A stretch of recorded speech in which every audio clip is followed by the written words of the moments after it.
During the off-season, I will occasionally find myself going back to episodes of MLP that I haven't seen in months or even years. And one entry of Season 3 in particular, Games Ponies Play, really caught my eye. Aside from sharing a bit of crossover with the previous episode just for sidekicks, this also happens to be the very last episode before Twilight makes her transition into Alicorn princesshood. Not to mention, this is where we are first introduced to the Equestria games, which actually has a continuing story into a few episodes of Season 4. Watching it again, I was enjoying it a lot more than I had expected. There were more laughs than I remembered, some iconic character expressions which have made several comebacks in the following seasons, and even Twilight's breathe in, breathe out trick to calm her nerves had helped to inspire Dr. Wolf's "It's good to be helping" message at the end of every moment with Dr. Wolf. Looking back now, though, I don't really hear people talk about this episode, and I was curious as to why. Maybe it just doesn't stand out compared to so many other entries in the early seasons of MLP?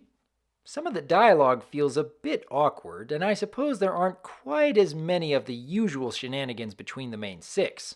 But most of all, I think it's because the ending is a bit confusing.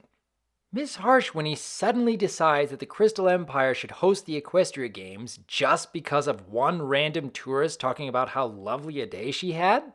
Despite the fact that Harshwinny herself just had the worst experience of any town she's visited for this purpose? Seems a little far-fetched when you think about it. So, is there a way to make the conflict have a better resolution without making significant changes to the rest of the script? Actually, yeah. And it would be a lot simpler than you might think. Just switch the circumstances. Give Miss Peachbottom the more troubling experiences because the main six are being overbearing, which is already established in the current script, and give Miss Harshwinny a very joyful experience just from interacting with the average citizens of the Crystal Empire.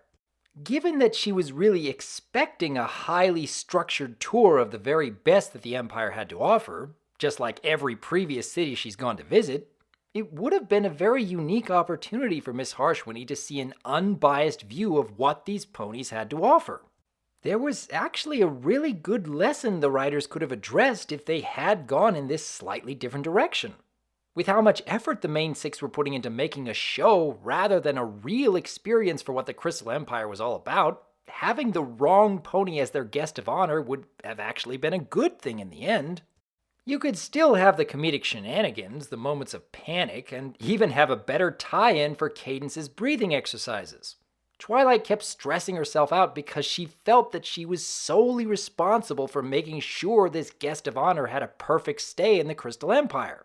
And Cadence was in fact teaching Twilight to let go of this need for complete control over the situation to begin with.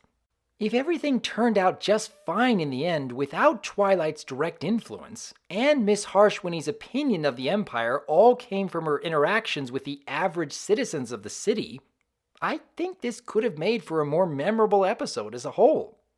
So, why didn't the writers go for this angle in the first place?